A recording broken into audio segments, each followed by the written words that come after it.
Thank you so much, Rachel. And also, I'd like to thank you, BAPD, for inviting me to speak here. So it's a great honor. And thank you all for coming. I was kind of worried there might just be two people in the audience, but it's good. We're all right now, especially when I've got something so important to talk about. Right. Just to give you a little bit of background on basically what Rachel just mentioned there. So I'm primarily now a business coach for high performance coaching on teams and practices, mostly private dentists. I've worked with Rahul, who's my husband, Dr. Rahul Doshi. He's now clinical director for Dentex, which is a corporate, which allows me now to do business coaching full time, which is fantastic. So on most of our ventures over the last 30 years, we've kind of worked together on most of them. So Rahul's been like British Academy of Cosmetic Dentistry, has been the president there.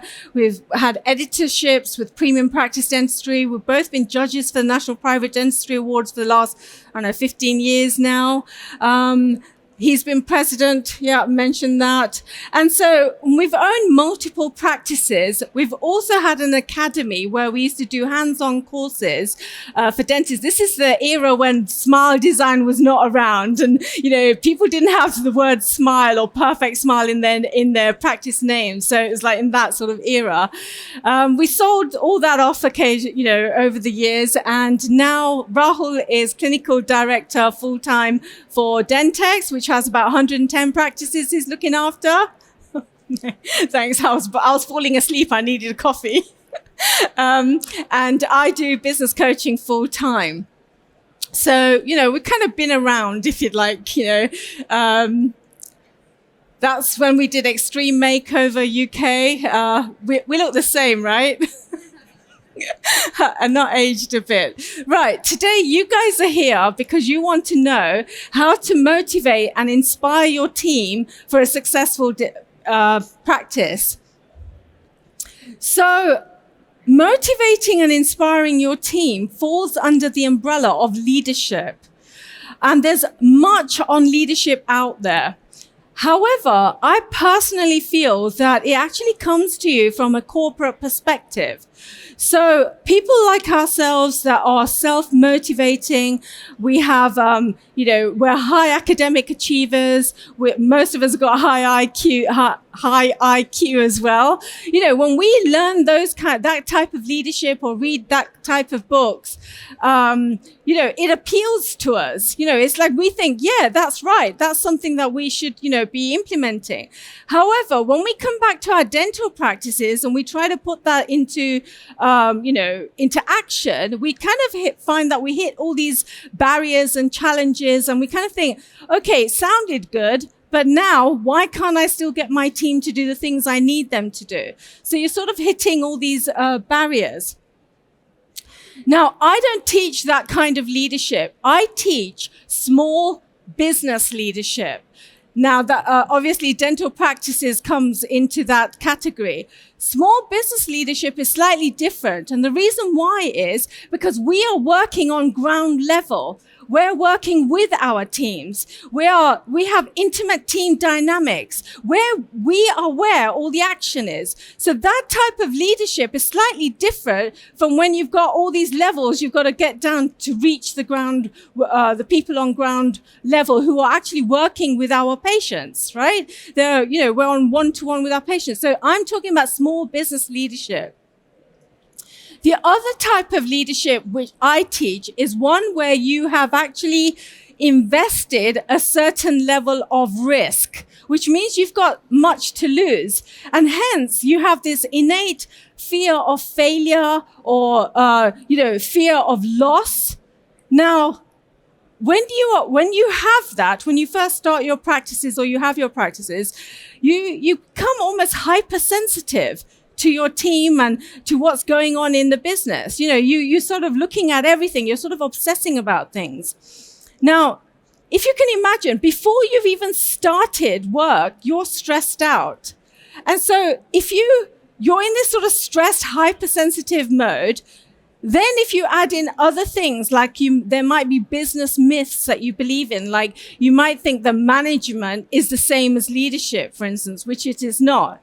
Or there might be other things that, you might not know how to create a vision, or you might not know how to create a business plan or objective. So if you add in those things, then you've got the incorrect approach, incorrect mindset, incorrect strategies. You put all that together and you're bound to be in a hot mess. You're starting off wrong.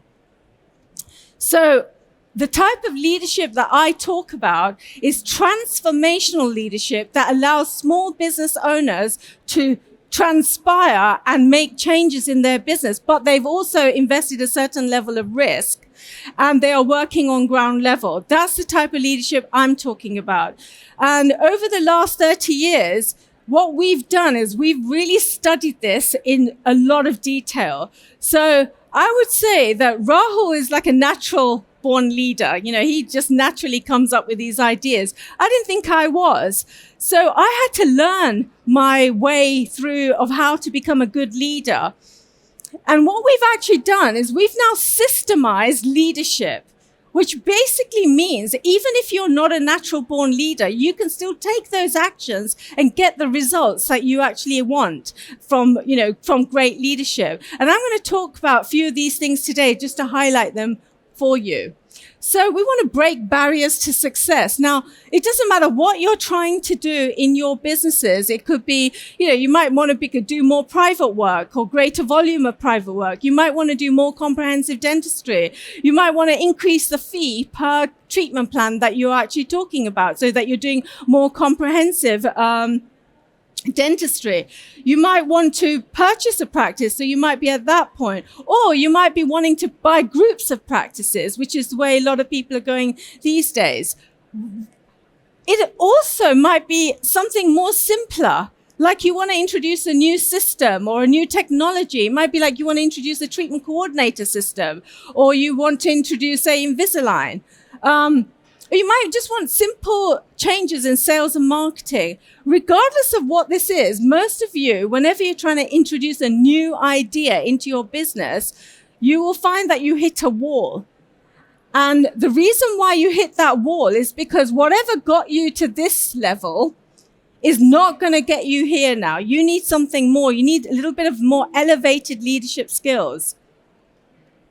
So when you start off, quite rightly, you have to follow your passion in dentistry, whatever type of dentistry you want to do and whatever type of dentistry you like. And it's quite right that you become good at it, because by becoming good at it, proficient, learning the clinical skills, you will end up becoming confident. Therefore, you'll be able to do more of those comprehensive cases. You'll be able to talk confidently to your patients about this type of dentistry.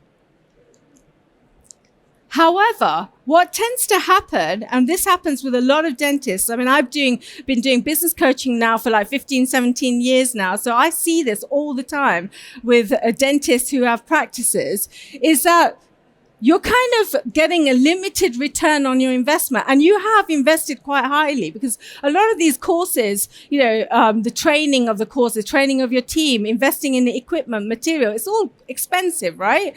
And you want a return on investment. You don't want to just go and do that. But the reason why you're not getting the return you want is because there's some pieces of the pie that are actually missing here. And what you're actually missing is these things. So you've got your focus-driven vision, your clinical vision, but you also need a growth-driven business plan.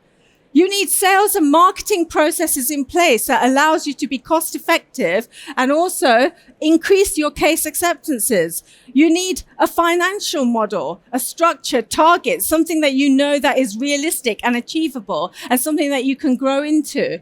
You also need a team involvement, team engagement in what you are doing. And you need efficient and effective processes. Without all the other pieces, you're not really going to gain the success that you want. However, let me just tell you this. It's not just about those pieces as well, because for a successful business, you need all those components interacting with one another. They need to be like your practice needs to be like a finely oiled machine, all working off each other, because sales reflects off marketing. Marketing reflects off your systems. It's all kind of interconnected.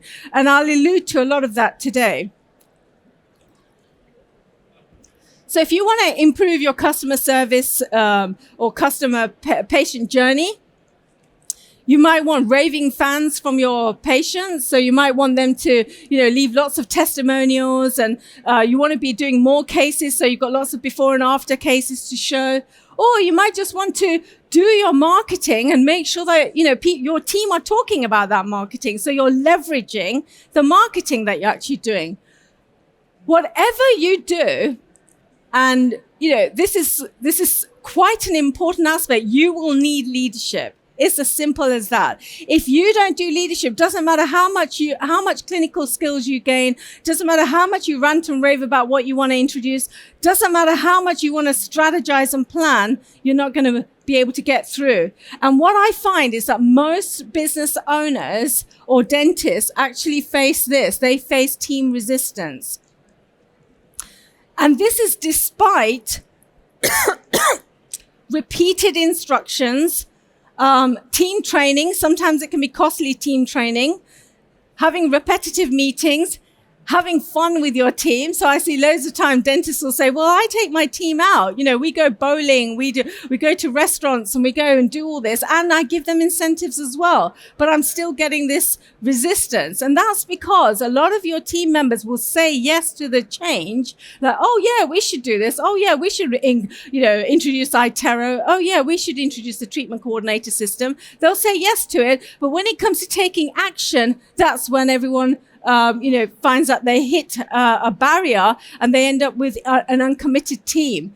And sometimes if you have a team that is mixed team, so some are committed, some aren't, you're going to end up with team unity breakdown because some are wanting to do things and others aren't. Some are positive and some are negative. And then if they're not doing the right things, they're taking inaction or no action, or weaker action, you might end up with lackluster dynamics between your team. Or there might be poor customer service. Or worse still, most of your team members might be coming to work just for the paycheck, which means they're going to put the most minimal amount of effort into the practice. They're going to come, 5 o'clock, I have to leave. That's it, right? And, we are there thinking, oh my God, we need more from our team. We need our team committed, but we're not getting that.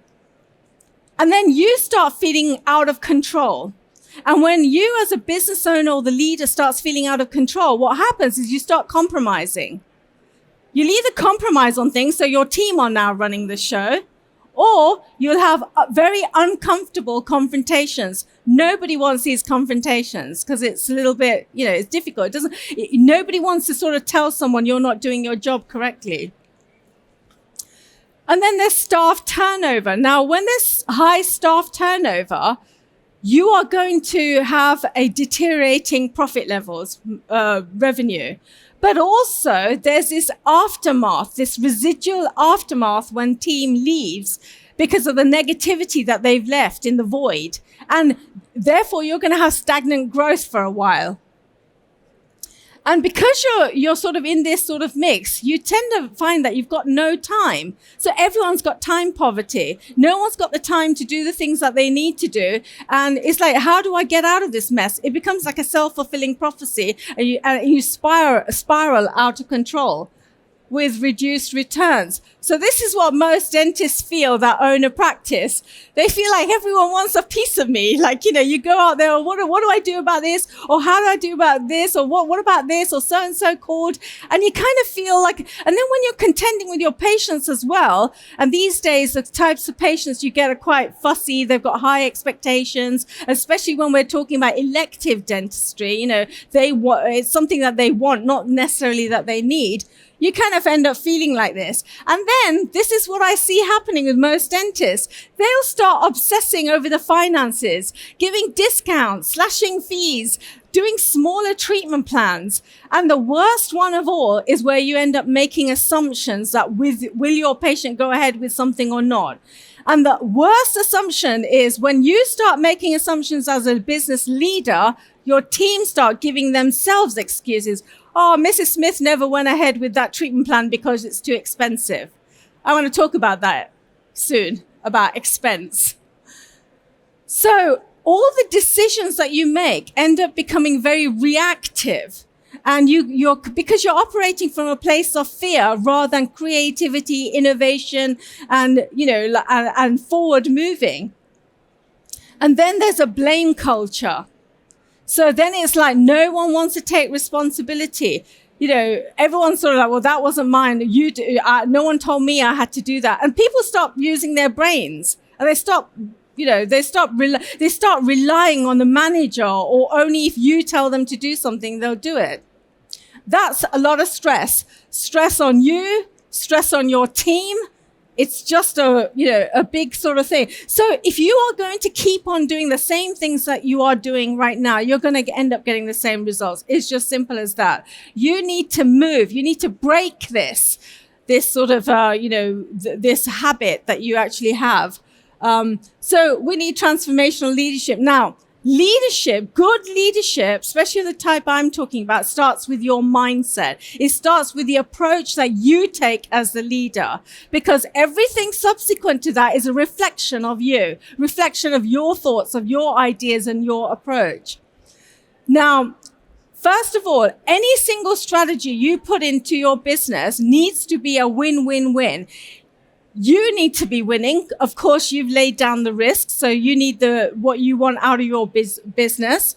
Your patients need to win, of course, because, that's who you want more of in your practice. But what we tend to do is we tend to think, okay, I've bought this practice, so this is my practice. I want revenues from it. I'm going to do really good work for my patients so that they pay me more and they bring more patients like them who's going to end up paying me more. And you kind of dismiss your team. And the reason why you dismiss your team is you think, I'm paying my team their wages. So therefore, I'm paying them wages to do the job, and therefore they should be doing the job. So you kind of dismiss them out of the equation. You kind of feel that just because you're being nice, that's enough. We've got to go a step further here. This is my definition of transformational leadership. It's the art of helping people reach their best potential as leaders in their own lives, whilst nurturing and a committed group that will work cohesively towards a shared purpose. I'm going to break down this definition today. But more importantly, the most operative words are helping people reach their best potential. That's the approach you've got to take. You've got to make sure that each and every person on your team is getting what they want out of it first. If you let them get what they want out of it, then what will happen is that the results are just going to be like a byproduct of it. So let me ask you a question. Are you here to serve or to be served? Most of us as business owners, we start off thinking we're here to be served because we're paying a wage. And that's what we've set up. This is the practice. This is a business. But no, you're actually here to serve. That's the mindset that you actually need to adopt. Because if you are here to serve, then you know your position, your role, your primary role is to help everyone reach their maximum potential. So you are here to make sure your patients get the most optimal treatment plan. You're here to make sure your team gets the most rewarding job satisfaction and the best out of their job. If you do that, the results just come automatically. The success just follows as a byproduct. So that's the first mindset that we need to change. Now, that will help you to overcome obstacles, but more importantly, create a proactive team. Why are you doing all the thinking in the business? You've got leaders. Your team are leaders. Stop seeing them as a team. Stop seeing them as employees. You know, they are leaders. They lead their own lives, right? They don't come to you and say, oh, what shall I do with my paycheck this month? Oh, shall I go on this holiday or not? Shall I put my child in this school or which school? Oh, the washing machine broke down. What shall I do? They don't come to you for those things. So why do we expect that that's how they're going to be in our practice? Why don't we give them that proactivity and give them that respect as leaders in their own right? We have to nurture that type of thinking. And the thing is, it's not going to happen all at once. You've got to start somewhere. So the thing is to start. Leadership is about elevation of yourself so that you are working on a higher plane. It's elevating your patients so that they're getting the best out of possibly that interaction with you. And same with your team members, elevating each person to make them think, I can do that. Now, there's lots of styles of leadership, but I'm going to categorize them both into two types. You've got the one that has a pyramid structure, and then you've got the horizontal structure. The pyramid structure, where there is a hierarchy, the boss at the top, and then, you know, the manager and treatment coordinator and so on and so forth, is old thinking, guys. It's antiquated. That kind of stuff doesn't work. My work in corporate world doesn't work on small business level. We have to be horizontal leadership, which is more inspirational to them. So we have to get rid of this hierarchy. The reason why is because each person on the team needs to feel that their contribution is worthwhile, that they are valued for that contribution. You know, you can't do your work without the nurse. The nurse can't do her work without someone else. So you all are actually a team. Everybody's job is just as important. But you've got to bring that approach and that mindset into the practice. And then, you know, there's another concept here, managing your team. I get asked this all the time. How do you manage your team? How do I manage my team? How's the best way of managing my team? And do you know what my answer to this is? You don't. You don't manage people. Because managing people, come on, think about it. Everyone's got so many like varying intellectual, emotional, psychological baggage. It's bloody hard. It's really hard to actually manage people. So don't manage people. Instead, this is what you need to do. You need to lead people who manage systems. That way you can be inspiring, and that way you can give this autonomy and independence to each team member who are managing systems. When things don't go right, you tweak the system, you blame the system, you say, right, okay, how do we improve the system?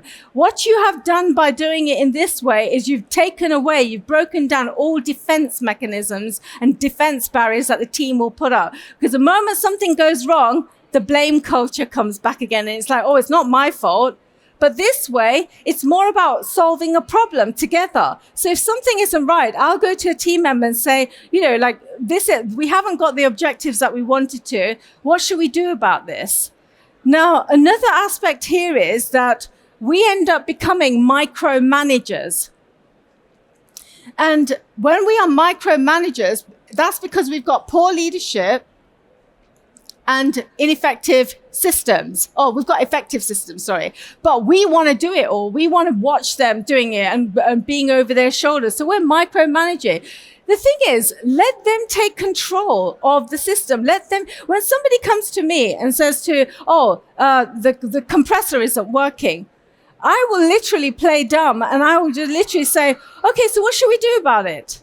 I won't give the answer. I won't say, right, phone so-and-so and do this, steps 1, 2, and 3. I won't do that. Because if I give them the answers, then I'm not teaching them to think for themselves. I'm not giving them the respect that you are a leader. You know how to do this. This is your responsibility. What should we do about it? But I won't even say, what should we do? I would say, oh yeah, well, what should we do? Okay, this has happened. I will literally play as if I don't know how to solve this problem. And I'm going to be there as a team member's assistant rather than the other way around. This is a mindset, and this will help. I've worked with so many teams now, and I've encouraged them all to just stand on their own 2 feet. So we don't want to become a micromanager because you'll be stressed out in your jobs totally. if you've got poor systems and poor leadership, you're going to be a benign dictator, which basically you're going to be the type of boss that's going to say, why haven't you done this? And why haven't you done this? And why isn't this done? And and you're going to be like, prancing around the place, and no one's going to like it. All your team will do is say, oh, he's off on one, she's off on one, and that's it. And they're just going to let you calm down, and then they're going to be back to square one again. So you don't want to be that as well. You also don't want to be an unprofitable motivator, which is someone who is liked because the team likes you. Oh, he's such a good boss. Oh, she's such a good boss. They'll say stuff like that, but you're not got any profits. You're not moving anywhere. No one's moving anywhere. Everyone's in their comfort zones, and you're actually setting in complacency into the practice. What you want to be is an inspirational leader where you have effective and efficient systems in place, but you can then help to direct people and be inspiring for them. Now, a leader is not the same as a manager. These are two completely different philosophies of what they do. A manager makes sure that the systems are all being followed. But as a leader, you might have put yourself into a position of leadership, but you've got to earn your respect to be a true, effective leader. Otherwise, you're going to end up becoming just a glorified manager, which most dentists, when I first work with dentists and I see their struggles and things that they're going through, they're literally glorified managers. So we have to break down this role of what they're doing. This is my favorite analogy of leadership. So a great leader is like a great conductor. A conductor can only make beautiful music if each and every person in the orchestra can play their instrument to the best of their abilities. The conductor doesn't go down there and say to the violinist, oh, this is how you should be playing your violin. Right? So in our practices, we need to make sure that our team members understand their role really well. They're trained on that role. They can come to us for any questions on how to perform that role. But more importantly, we're looking for someone who's resourceful and committed to that specific role, being responsible and accountable. We don't make people accountable for roles in the practice, and therefore they can pass the blame. So the question then is, what systems? We want to lead people who manage systems. So which systems? What systems are we talking about here? There are two types of systems in any business. There's operational systems and there's growth systems. Now, what tends to happen? Operational systems are things like invoicing, ordering, CQC, compliance, that kind of thing. Growth systems, the more you work on growth systems, it's directly proportional to your bottom line. So there are two different things. Now, what most people tend to do is blend the two together and call it systems. But when you do that, you're diluting the revenue generating part of your practice. And what can easily happen, and people fall into this trap, is they start moving more towards operational. Why? Because it's easier. We know where we're more comfortable with that than with growth and looking at that. So we are talking about proactive growth systems, not reactive, not something that you just take a second to think of and make a decision on, something that you've worked through, something that has strategy that's infiltrated into it. And then what you do is you have to, in order to create these proactive growth systems, you have to start where you aim to finish. So you have to start with the end in mind, and you have to look at your business vision. I've worked now as a business coach for so long, I can tell you everyone has a different vision. And the reason why everyone has a different vision is because everyone has a different personal vision as well. So you have to create where are you heading? Why do you have a practice to begin with? Why do you want multiple practices? Why do you even exist? What, you're just a practice that does dentistry and patients are going to come in, pay money and go, and you have 9 to 5 workers? Is that it? Is that all your business is all about? That's not inspiring. That's not motivating. You wouldn't even be able to motivate yourself with that. So what you want to create is a shared purpose between the entire team. And if you get the team involved in this, it's even more powerful and impactful. So you have to figure out, where are you working towards? What is that movement that you're trying to create? You want to create a movement, something that people can use to inspire and be self-motivating with. Because if teams don't believe that their leader has a strategy, has a plan, has a purpose, has a vision, what are they working towards?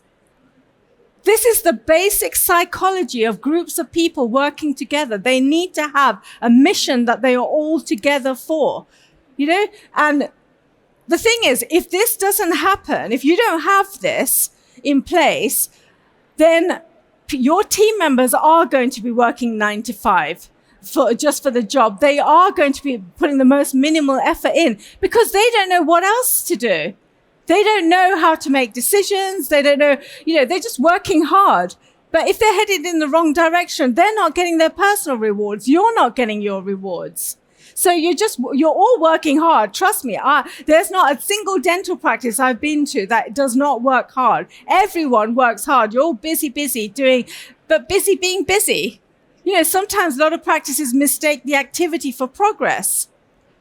If you have a vision, a shared purpose, and every person on the team understands what that's all about, what it actually is, and you remind yourself of it daily. So a tip here is I usually get everyone to talk about this in the morning meeting, it's like a coaching pep talk that they give themselves. Then they'll be able to have better direction, make better decisions. They'll be able to drive a culture. That's what you're trying to do. That's what a shared purpose does. That's what the movement does drives a culture. And it gives everyone a direction so that in every person's role in the team, they can ask themselves now, autonomously, working independently, that, okay, if I do this, are we going on the way to achieving our vision, or is this completely skewed from the actual vision? They can start making decisions. And then what you do is you reverse engineer that vision.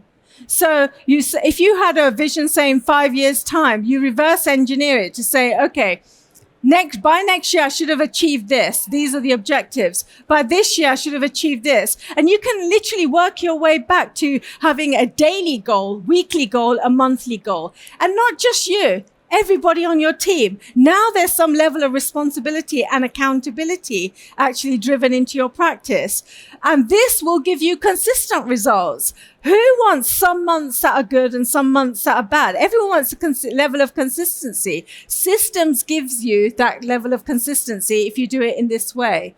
And then when you introduce changes, you can refine and adapt those systems to match and correlate with the idea that you're trying to introduce. But believe me, it'll be 10 times easier to introduce that new idea once you have this in place. So the vision is what you want to be, what you want your practice, that successful practice that you actually want. But it starts from values. It actually starts from the behaviors that your team has. That's what values are. Values are simply a set of behaviors. This is the way we are going to move forward. This is what's right and this is what's wrong.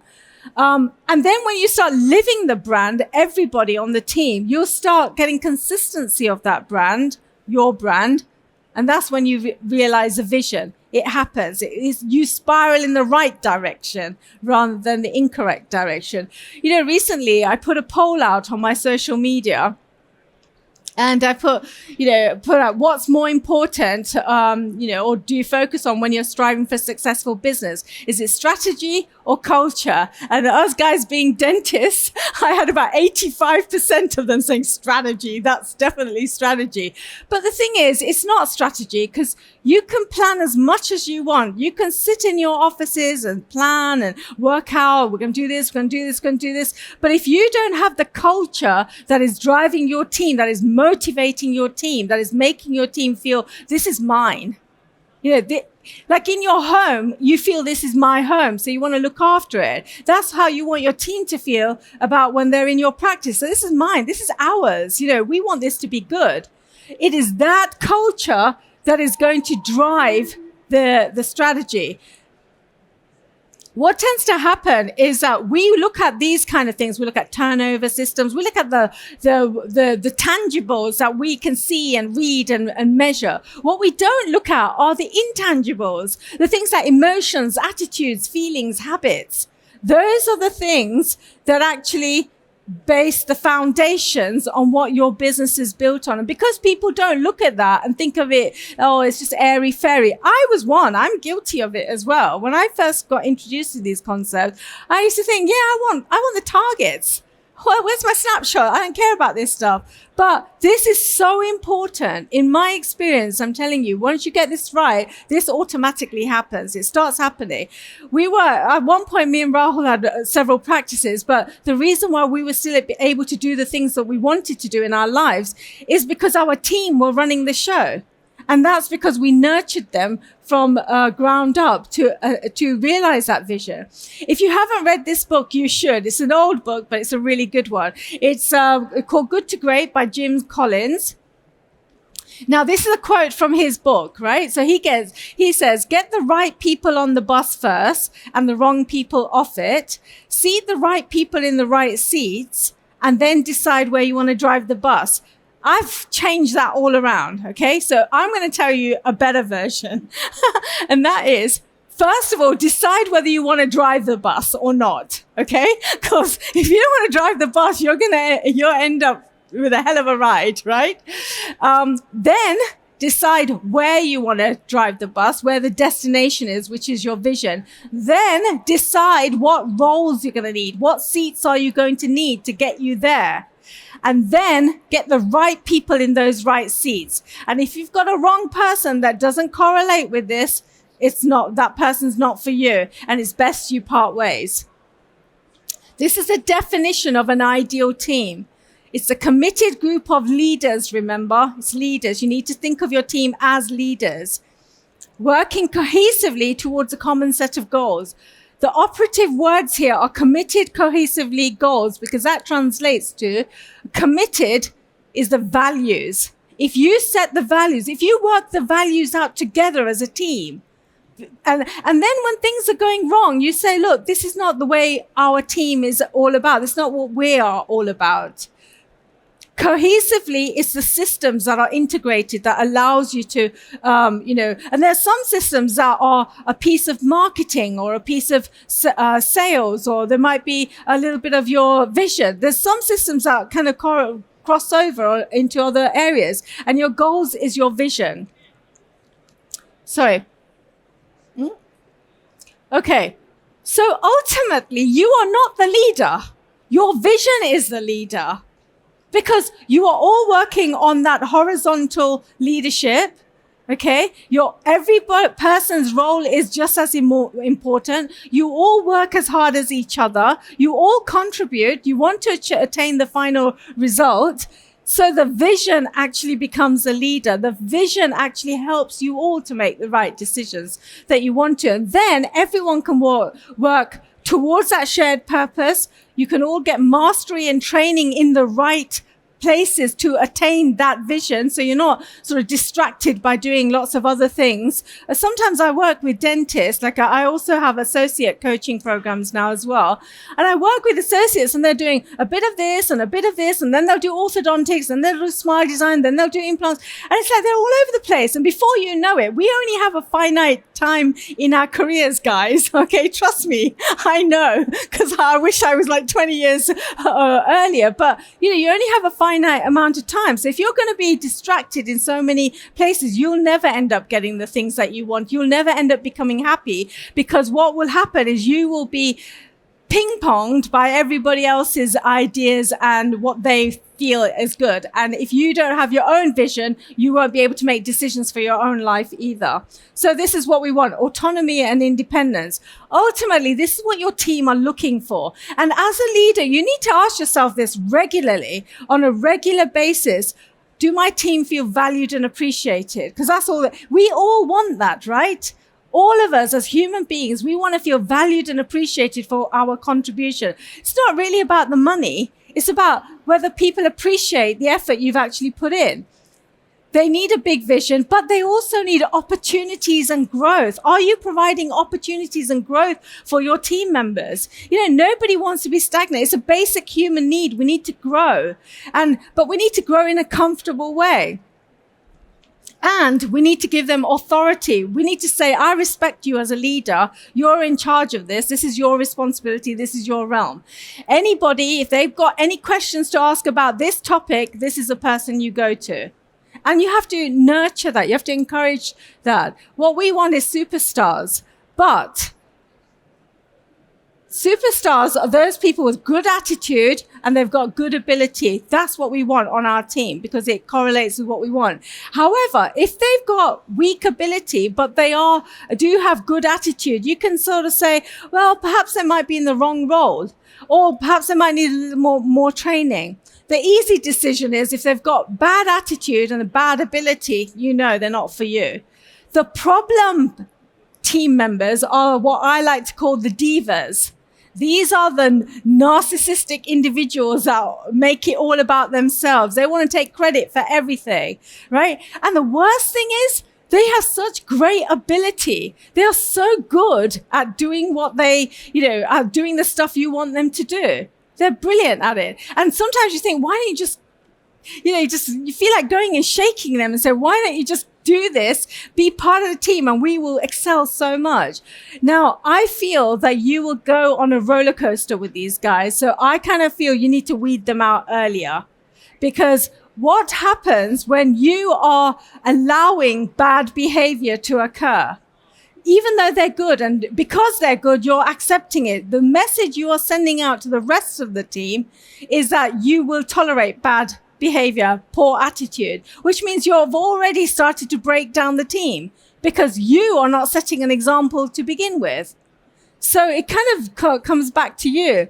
There's lots of studies done on this, but high performing teams outperform low performing teams by 6 times. And that's because there's so many benefits when everybody on the team is happy. Everybody on the team feels like, that they are part of the team. They are respected, valued. They can work, be appreciated for the stuff that they're doing.